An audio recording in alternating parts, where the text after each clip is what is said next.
I have a very strong connection with Marshalltown, Iowa, because my teacher, Ed Wright, Everyday Wright, came from Marshalltown, Iowa, and I would say that I owe my whole career to Ed Wright. He was the professor, the head of the theater at Denison University. He gave me the idea to do Mark Twain.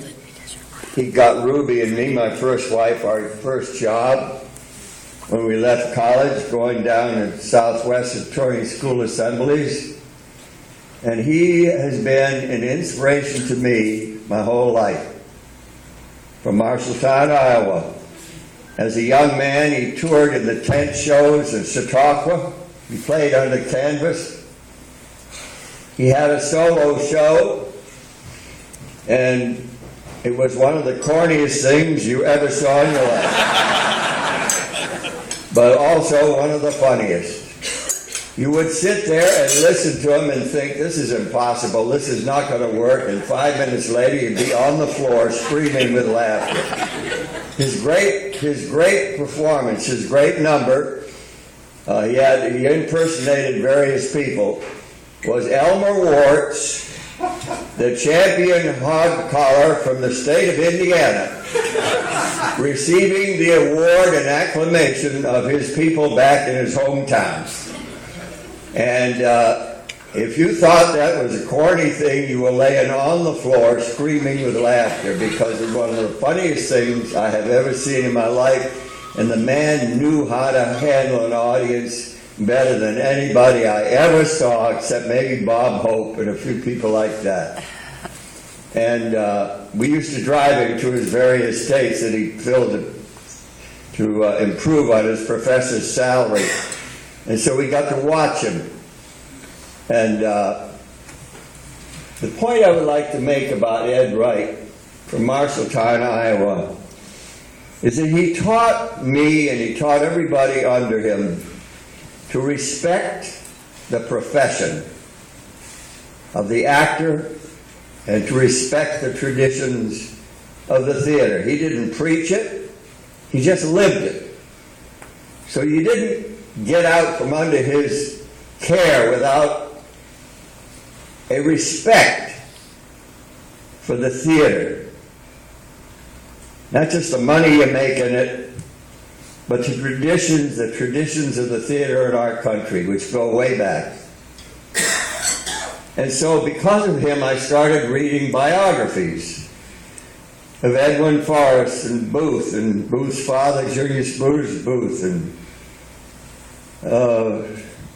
Richard Mansfield, Sutherland Marlowe, Lily Langtry, Charlotte Cushman, the first American actress who became a great star, Charlotte Cushman, Disraeli. All these actors that I read about have played your theaters. They played your theaters. And can you imagine the thrill it has been for me to walk on the same stages all over this country where these great actors walked before me. It has been so wonderful to me and so an inspiration to me. And you folks are responsible for it. And I want to thank you from the bottom of my heart.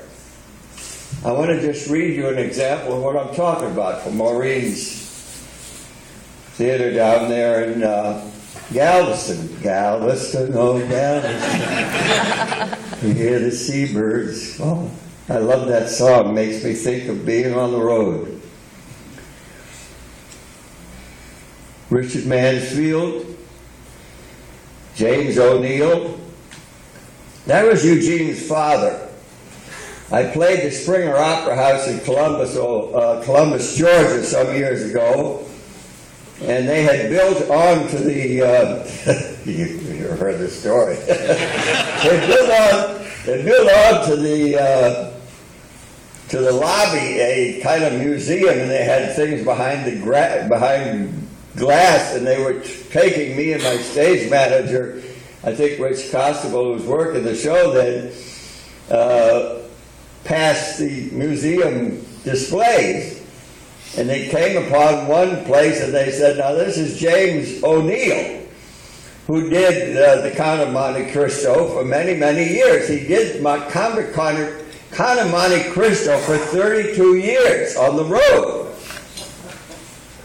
And without realizing what I was saying, I said, only 32?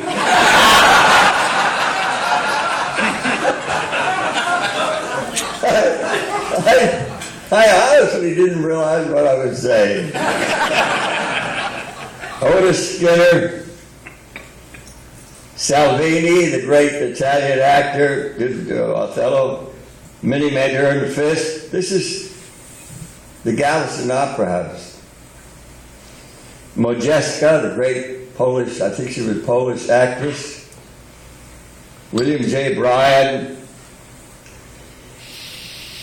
Doc Stuyver's Minstrels, David Belasco, John Philip Sousa, Joe Jefferson, Paderewski, Weber and Fields, the Four Cohans with George M. Cohan. This is Galveston Opera House. William Gillette and Sherlock Holmes, Lionel Barrymore, Sutherland Marlowe, Annie Russell, Lillian Russell, Doc Stadler's Minstrels, with Al Jolson, Sarah Bernhardt, Pavlova, William Faversham, John Drew, and George Alice and Disraeli. How about that? Isn't that something? It was a great inspiration to read the biographies of these actors because you realize what they went through. You realize what life was like on the road for an actor back then. You realize the tremendous dedication that it takes to do this work. It's not all about money that you earn. You have to earn a living. It has to be about something else. And I'm very sure that it is about something else for all of you because you wouldn't give so much of your lives to restoring this old, wonderful theaters as you do if you didn't have something else going in you to inspire you. And I think I know what that's like.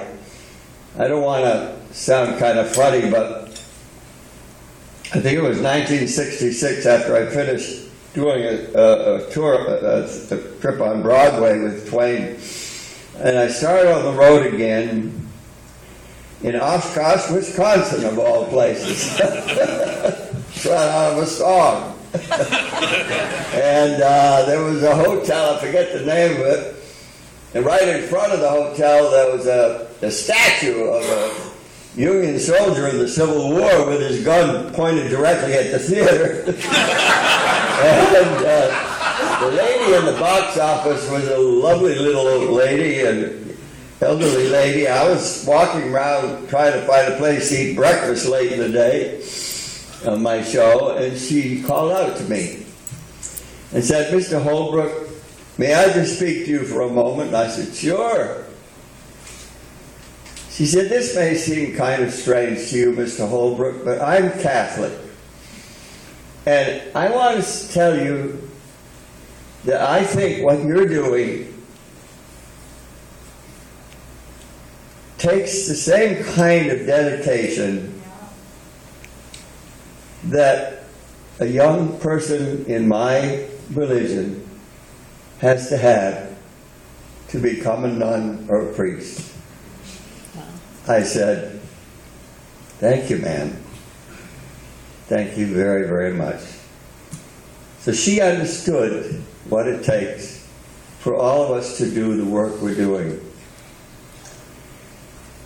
I don't know that I've ever received anything that I will treasure more than this award. It's impossible for me to thank every one of you as much as I would like to for recognizing me in this way. It means a great deal to me. I could go on and on. I was going to actually speak for 47 minutes, but I cut my speech down.